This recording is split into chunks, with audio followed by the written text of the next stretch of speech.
वंदे मातरम खबर उत्तराखंड देख रहे हैं आप। मैं हूं आपके साथ काजल ठाकुर। देहरादून में मुख्यमंत्री पुष्कर सिंह धामी ने कहा कि प्रदेश सरकार के 100 दिन हमारे संकल्प और प्रयास के दिन हैं। उत्तराखंड की जनता ने मिथक तोड़ने का काम किया है। हम उनसे किए गए एक एक संकल्प को पूरा करेंगे। उन्होंने कहा कि 2025 में उत्तराखंड को 25 वर्ष पूरे होंगे। सभी विभागों को कार्य योजना बनाने के लिए कहा गया है। हम केंद्र की तरह राज्य में भी कार्य व्यवहार और कार्य संस्कृति बनाने का प्रयास कर रहे हैं। मुख्यमंत्री ने कहा कि चुनाव से पहले जनता से समान नागरिक संहिता लागू करने का संकल्प किया था। जनता ने हमारी सरकार बनाई। हमने वादे के अनुसार समान नागरिक संहिता के लिए कैबिनेट में कमेटी बनाने का फैसला किया। कमेटी बनाई। कमेटी हितधारकों से बात करेगी और उसके ड्राफ्ट के आधार पर सरकार समान नागरिक संहिता को लागू करेगी।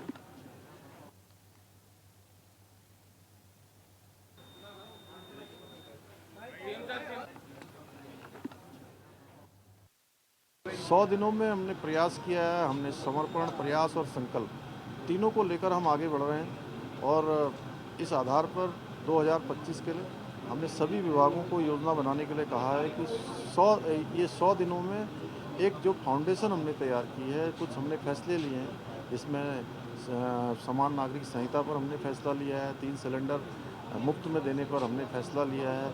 इसके साथ ही वृद्धावस्था पेंशन है, विकलांग पेंशन है और हमारी विधवा पेंशन है। तीनों पेंशनों को हमने बढ़ाया है। साथ ही पहले परिवार में एक पेंशन मिलती थी, अब दोनों को पेंशन देने के, दोनों बुजुर्ग दंपतियों को दोनों को पेंशन देने की व्यवस्था की है। ऐसे ही इसी प्रकार से भ्रष्टाचार जो हमारे यहाँ दीमक की तरह लग गया है, उत्तराखंड पूरा पारदर्शी हो। उत्तराखंड अगर भ्रष्टाचार मुक्त होगा तो निश्चित रूप से सभी में हमारी कार्य संस्कृति भी आएगी, कार्य व्यवहार भी आएगा और तेज़ी भी आएगी। तो उसके लिए हमने सरलीकरण, समाधान और निस्तारण की जो एक हमारा मंत्र है, उस मंत्र के आधार पर हम लोगों ने आगे बढ़ने का एक फाउंडेशन तैयार किया है। उसके आधार पर हम लगातार आगे बढ़ रहे हैं। देहरादून में सीएम पुष्कर सिंह धामी ने सचिवालय में अपना आपदा प्रबंधन की समीक्षा करते हुए कहा कि रिस्पांस टाइम कम से कम होना चाहिए। आपदा की स्थिति में राहत और बचाव कार्य तत्काल शुरू हो जाने चाहिए। मुख्यमंत्री ने अधिकारियों को आपदा से संबंधित किसी भी चुनौती से निपटने के लिए हरदम अलर्ट रहने के निर्देश दिए हैं। मुख्यमंत्री ने कहा कि आपदा प्रबंधन की दृष्टि से अगले 3 महीने महत्वपूर्ण है। आपदा की चुनौतियों से निपटने के लिए जिला अधिकारी अधिकांश फैसले अपने स्तर पर लें। जिन समस्याओं का समाधान जिला स्तर पर नहीं हो पा रहा है, उन्हें ही शासन तक भेजा जाए। उन्होंने सभी विभागों को समन्वय से कार्य करने के निर्देश दिए। मुख्यमंत्री पुष्कर सिंह धामी ने कहा कि उत्तराखंड आपदा की दृष्टि से संवेदनशील राज्य है। आपदा के दृष्टिगत अगले 3 महीने अधिकारियों की छुट्टी विशेष परिस्थिति में ही स्वीकृत की जाए।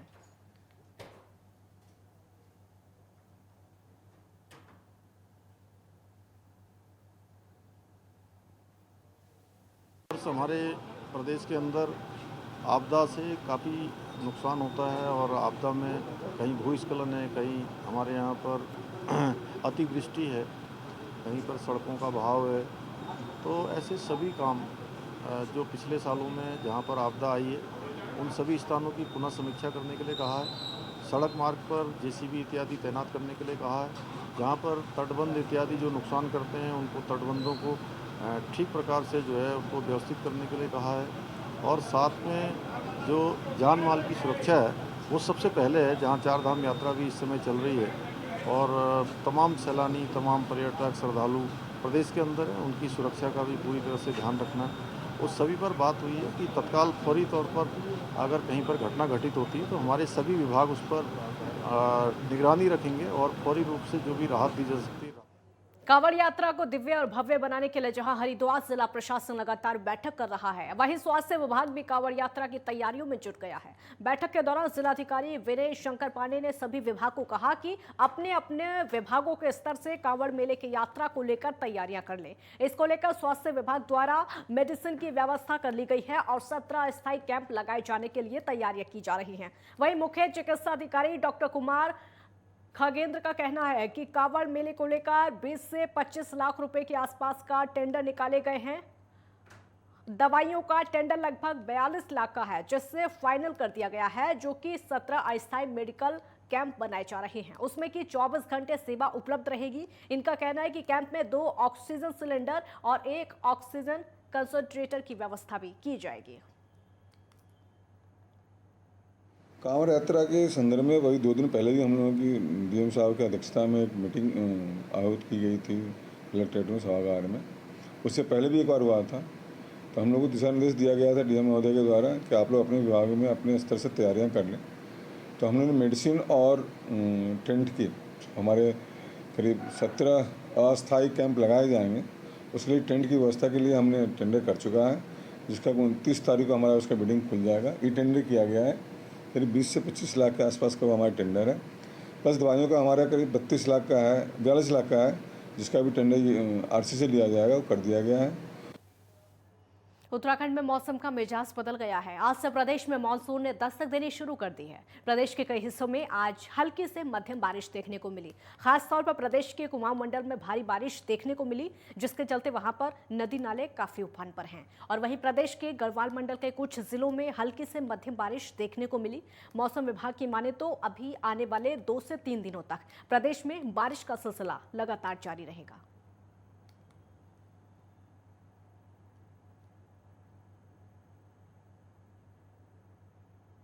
हाँ, देखिए उत्तराखंड में पिछले 24 घंटों में अनेक स्थानों पे हल्की से मध्यम वर्षा मिली है, जबकि कहीं कहीं जो है भारी से बहुत भारी वर्षा भी मिली है। खास करके जो कुमाऊं के जनपद हैं, जैसे बागेश्वर, पिथौरागढ़ और उधम सिंह नगर, चंपावत, इनमें। तो आज भी जो है उत्तराखंड में अधिकांश स्थानों पे हल्की से मध्यम वर्षा मिलने की संभावना है, जबकि जो उत्तराखंड के कुमाऊं क्षेत्र है उसमें पिथौरागढ़, बागेश्वर, नैनीताल जनपद में यहाँ कहीं कहीं जो है भारी से लेकर बहुत भारी और इक्का दुक्का जगह पर अत्यंत भारी वर्षा भी मिल सकती है।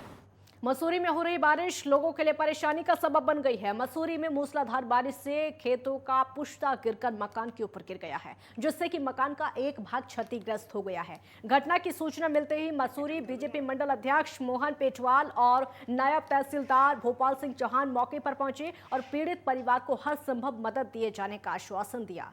नायब तहसीलदार ने नुकसान का आकलन करके रिपोर्ट तैयार करके एसडीएम को भेज दी है, जिससे कि तत्काल पीड़ित परिवार को राहत मिल सके।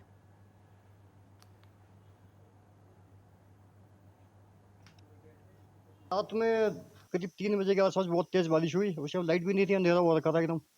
उस टाइम ये बड़ी तेज की आवाज़ के साथ ये पोस्ता गिर गया इनका नीचे, और इसमें मेरा किचन वगैरह दूसरा और भी जो भी खाद्य आपूर्ति वगैरह थी, जो भी सामग्री थी खाने पीने की, वो गैस का सिलेंडर, चूल्हा वगैरह, फ्रिज वगैरह, वॉशिंग मशीन वगैरह जो भी आसपास थे रखे हुए, अब किचन का सामान, बाथरूम का सामान और टॉयलेट का सामान ये पूरी तरह से क्षतिग्रस्त हो गया है। और से किसी प्राइवेट व्यक्ति का पुश्ता था, जो किसी यहाँ पे जो है मुर्शद खान जो है उनके मकान के ऊपर गिरा है, और उनके जो है यहाँ पर जो है जो लेंटर है वो भी क्षतिग्रस्त हो गया है। इनके किचन और बाथरूम भी क्षतिग्रस्त हुए, और साथ में जो उनके अभी मेरे को सवेरे सूचना मिली कि झड़पानी में पुश्ता गिरा है और कुछ मकान को कुछ नुकसान हुआ है। तो मैं आज मौके पे आया हूँ।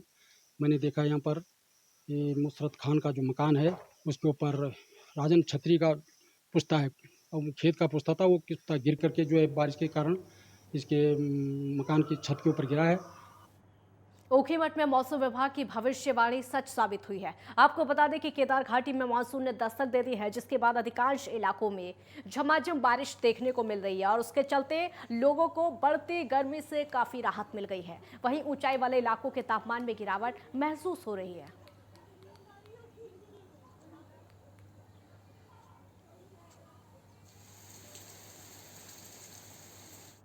खटीमा का नालंदा पहनिया निर्माणाधीन बाईपास पहले ही बरसात में कई ग्रामीण इलाकों के लिए मुसीबत बन गया है। खटीमा इलाके में भारी बरसात ने बिगराबाग समेत बाईपास से लगे कई ग्रामीण इलाकों में जल भराव की स्थिति उत्पन्न कर दी है। बाईपास की वजह से जल निकासी में अवरोध उत्पन्न होने की वजह से बरसात का पानी बाईपास सड़क के दोनों तरफ भर गया है, जिससे कि ग्राम सभा के कई घरों में बाईपास की ठोकर से जल निकासी न होने से जल भराव हो गया है। और वहीं बाईपास सड़क से लगे बिगराबाग इलाके में भी किसानों के खेतों में पानी भर गया है, जलमग्न हो गए हैं खेत सारे, और उसके साथ ही साथ में आईटीएम डिग्री कॉलेज भी चारों तरफ से जल भराव हो चुका है। आपको बता दें कि ग्रामीणों की मांग है कि प्रशासन से मिले निर्देश पर एनएचएआई संस्था की जेसीबी जगह जगह बाईपास में काटते जल निकासी के वर्तमान में प्रयास कर रही हैं, जबकि कई स्थानों पर ग्रामीणों ने बाईपास में कट लगाकर पानी निकासी के प्रयास खुद किए हैं ताकि जल भराव की निकासी हो सके।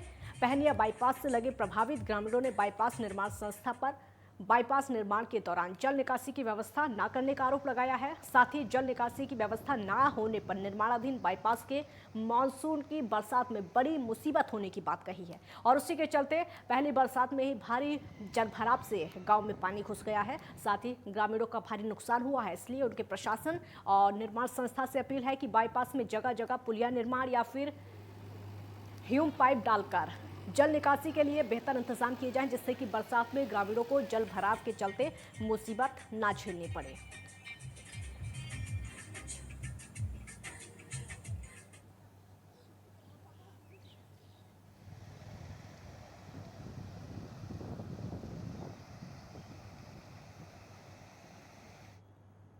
सितारगंज में पहाड़ों में भारी बारिश का असर तराई में भी देखने को मिला। यहां पर नदियां उफान पर हैं। सितारगंज क्षेत्र की कैलाश नदी में भी अचानक पानी बढ़ गया है। जल स्तर बढ़ने से पहाड़ी उकरोली गांव में तकरीबन आधा दर्जन घरों में पानी भर गया है। सूचना पर प्रशासन की टीम ने परिवारों को वहां से सुरक्षित स्थान पर भेजा। आपको बता दें कि पहाड़ी क्षेत्रों में मंगलवार से ही भारी बारिश हो रही है और उसी के चलते बुधवार को कैलाश नदी का जलस्तर अचानक बढ़ गया।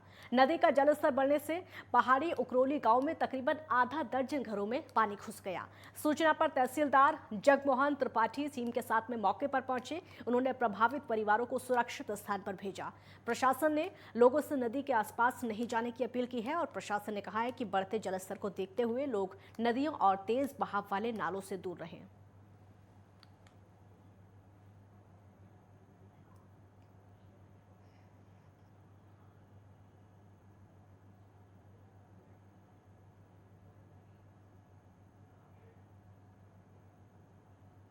मानसून सीजन को देखते हुए चमोली जिला प्रशासन ने कमर कस ली है और चमोली जिले में आपदा से निपटने के लिए जिला प्रशासन द्वारा हर तहसील स्तर पर आपदा कंट्रोल रूम खोले गए हैं। जिला चमोली में 31 संवेदनशील इलाके हैं, जहां पर संवेदनशील क्षेत्रों में आपदा नियंत्रण के लिए जिलाधिकारी द्वारा अधिकारियों को निर्देश दिए गए हैं। हाईवे बाधित होने पर जगह जगह जेसीबी और पोकलैंड मशीनें लगाई गई हैं और आपदा से निपटने के लिए एसडीआरएफ, एनडीआरएफ, आपदा प्रबंधन की टीम के साथ साथ में स्थानीय पुलिस के जवानों को भी अलर्ट मोड पर रहने के निर्देश दिए हैं। जहां पर जो समस्या है, नेटवर्क की समस्या भी है, सैटेलाइट फ़ोन की समस्या भी है। संवेदनशील क्षेत्रों में राशन पहुंचा दिया गया है। बिजली पानी की समस्या ना हो, इसके लिए संबंधित विभागों के अधिकारियों को भी निर्देश दिए गए हैं। राजमार्ग बाधित ना हो, इसके लिए एनएचबीआरओ को भी अलर्ट रहने के निर्देश दिए हैं। आगामी वर्षा काल मानसून को देखते हुए जनपद आपदा प्रबंधन प्राधिकरण की एक बैठक आहूत की जा चुकी है। साथ ही साथ जो हमारे जनपद में एनडीआरएफ, एसडीआरएफ, आईटीबीपी सेना बल तैनात है, उनके साथ एक समन्वय बैठक भी की जा चुकी है। समस्त हमारे जनपद लेवल पर और तहसील स्तर पर कंट्रोल रूम सक्रिय हमने करने के आदेश दे दिए हैं। बद्रीनाथ और हेमकुंड यात्रा को देखते हुए दोनों यात्रा रूट्स पर जो खाद्य सामग्री और साथ ही साथ विद्युत और जलापूर्ति के भी हमने निर्देश दिए हैं कि अगर किसी घटना में अगर विद्युत या जलापूर्ति अगर बाधित होती है तो समय से सुचारू की जा सके। एक ब्रेक यहाँ पर रुकेंगे, जल्द लौटेंगे।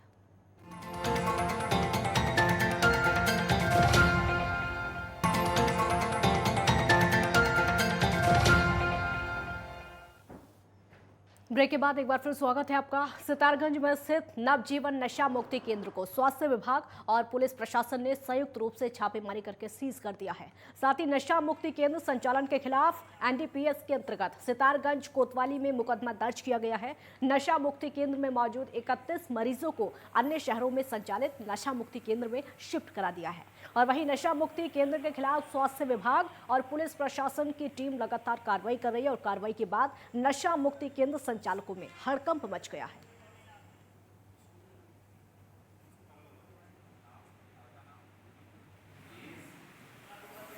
तहसीलदार साहब मेरे द्वारा पुलिस के टीम के द्वारा निरीक्षण किया गया था। कई सारी अनियमितताएं पाई गई थी। बिना अभिलेख के ये सेंटर कार्यरत था, संचालित हो रहा था। इन्हें नोटिस भी दिया गया था, समय दिया गया था, किंतु इनके द्वारा कोई सुधार नहीं किया गया। अतः अंततः आज तहसीलदार साहब के साथ, सीओ साहब के साथ, पुलिस टीम के साथ और हमारी स्वास्थ्य विभाग की टीम के साथ हमारे चिकित्सा अधीक्षक सामुदायिक स्वास्थ्य केंद्र द्वारा सितारगंज के साथ इसको आज सीज करा गया है। टिहरी में चांबा ब्लॉक के सभागार में बीटीसी की बैठक में आयोजन किया गया और उसकी अध्यक्षता ब्लॉक प्रमुख शिवानी बिष्ट ने की है। बैठक में अधिकांश समय हंगामा ही होता रहा, लेकिन इस बैठक में सड़क और पेयजल के मुद्दे छाए रहे। इस दौरान सदस्यों ने पुराने प्रस्तावों पर कार्य न किए जाने और मनरेगा कार्यों का समय पर भुगतान न होने पर प्रमुखता से सवाल उठाए। सदस्यों का कहना था कि जब समस्याओं का समाधान ही नहीं होना है और पिछले प्रस्ताव को ही दोहराया जाना है तो ऐसी बैठकें बुलाने का कोई फायदा नहीं है। बैठक में ब्लॉक प्रमुख शिवानी बिष्ट ने जनप्रतिनिधियों की शिकायतों को गंभीरता से न लेने वाले अधिकारियों को जमकर फटकार लगाई। बैठक में पहुंचे टिहरी विधायक किशोर उपाध्याय ने अधिकारियों को प्राथमिकता के आधार पर समस्याओं का समाधान करने के निर्देश दिए और कहा कि विकास कार्यों में किसी भी तरह की लापरवाही बर्दाश्त नहीं की जाएगी।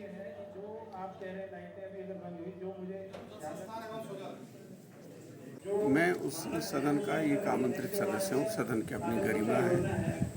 निर्देश देने का अधिकार जो हमारे ब्लॉक प्रमुख हैं वो इस सम्मानित सदस्य की अध्यक्ष हैं, तो वो निर्देश वो दे सकती है। मैं तो निवेदन ही कर सकता हूँ। मैंने ये निवेदन किया है कि हम लोग जो जैसे चंबा ने हमको एक नया रास्ता दिखाया है, एक सुपथ दिखाया है।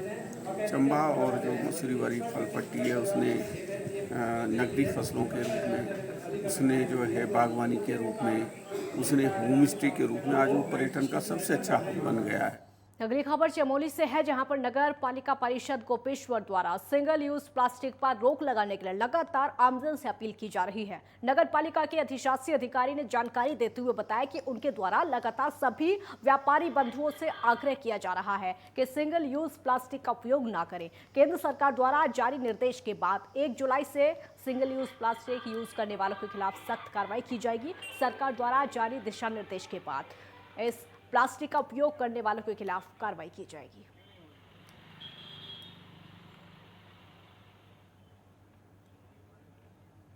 जो है सिंगल यूज जो प्लास्टिक है यहाँ गोपेश्वर नगर पालिका परिषद के क्षेत्र में संपूर्ण रूप से बंद है, किंतु सरकार के जो हमें निर्देश प्राप्त हुए हैं, भारत सरकार के हमारे निदेशालय से जो निर्देश प्राप्त हुए हैं कि 1 तारीख से जो है संपूर्ण पॉलिथीन जो है बंद होगी है। इसके लिए जो है हमने जो है अखबार के माध्यम से भी 24 मार्च 2022 को विज्ञप्ति भी निकाली है और लगातार हमारी गाड़ियों के द्वारा जो है प्रचार प्रसार किया जा रहा है कि 120 माइक्रोन से कम की जो जितनी भी पॉलिथीन है वो सब बैन की जा रही है। मानसून सीजन में धर्मनगरी हरिद्वार में काफी जलभराव की समस्या उत्पन्न हो जाती है और इसी को देखते हुए हरिद्वार नगर निगम द्वारा मानसून सीजन से पहले तमाम तरह की तैयारियां की जा रही हैं। नगर निगम के द्वारा नालों की सफाई 1 महीने से की जा रही है, जो कि 75% तक पूरी हो चुकी है। आने वाले कुछ दिनों में सभी नालों की सफाई हो जाएगी। जलभराव वाली जगहों पर बूस्टर पंप की मदद से जल निकासी करने की व्यवस्था नगर निगम हरिद्वार के द्वारा की गई है और वहीं नगर निगम हरिद्वार के द्वारा 2 टोल फ्री नंबर भी जारी किए गए हैं, जिनसे कि जनता जल भराव और बिजली पानी नगर निगम से जुड़ी समस्या को टोल फ्री नंबर के जरिए दर्ज करवा सकते हैं। जी, हमारे नगर निगम क्षेत्र के अंतर्गत हमने जो चिन्हित नाले किए हैं जिनमें कि जल भराव की स्थिति उत्पन्न हो सकती थी, उनकी संख्या 124 है। 124 नाले हैं जिनकी सफाई हमारे द्वारा विगत 1 माह से की जा रही है। इसकी सफाई व्यवस्था ये तो हमारे द्वारा 174 आदमियों को, मजदूरों को लगाया गया है और उनके द्वारा सफाई व्यवस्था की जा रही है। प्रत्येक 1 से 60 वार्ड तक कि जो ऐसे नाले हैं जो जल भराव की स्थिति जिनमें हो सकती थी, उन पे सफाई अभियान हमारे विगत काफ़ी दिनों से चल रहा है। सितारगंज के विधानसभा में 4 रिक्त प्रधान पदों पर 27 जून को हुए चुनाव के नतीजे घोषित कर दिए गए हैं और वहीं जीते हुए समस्त प्रत्याशियों ने समर्थकों समेत धूमधाम से जीत का जश्न मनाया। जानकारी के मुताबिक जीतने वाले प्रत्याशियों में ग्राम कुबरपुर से रेशम सिंह और ग्राम सिसैया से रसीउद्दीन, सुरेंद्र नगर से राजाजी और बैकंजपुर से विजय और बस नगर से बीडीसी सीट पर बलविंदर कौर विजय रहे। वहीं सभी जीते हुए प्रत्याशियों के समर्थकों ने ढोल बजाकर एक दूसरे को मिठाई खिलाकर अपनी जीत का जश्न मनाया।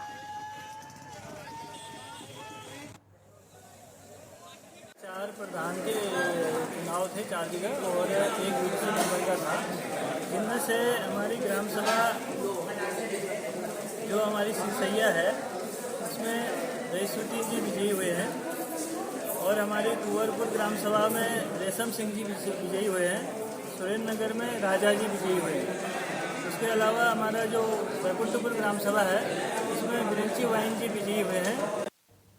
रामनगर की ग्राम सभा हिम्मतपुर डोटियाल के ग्रामीणों ने कॉर्बेट टाइगर रिजर्व के उपनिदेशक से वार्ता करके सही परिसीमन करने की मांग की है। कॉर्बेट के दफ्तर पहुंचे ग्रामीणों ने कहा कि पार्क के बिजरानी जोन के पास में ग्राम हिम्मतपुर डोटियाल में कॉर्बेट टाइगर रिजर्व की सीमा लगती है। वहां पर पार्क प्रशासन ने जो परिसीमन किया है वो पूरी तरह से गलत है। साथ ही गांव के किसी भी व्यक्ति की तरफ से किए जा रहे निर्माण कार्य को भी पार्क के अधिकारी रोक रहे हैं, जबकि होम स्टे और रिसोर्ट जैसी व्यावसायिक गतिविधियों पर कोई रोक नहीं है। ग्रामीणों ने पार्क उपनिदेशक से कहा कि ग्रामीण पहले से इस भूमि पर काबिज हैं, जिसका शुल्क राजस्व विभाग को लोगों ने अदा कर दिया है। उनकी भूमि रजिस्ट्री और दाखिल खारिज होने के बाद भी पार्क प्रशासन जबरन अपना कब्जा जता रहा है, जो कि पूरी तरह से गलत है।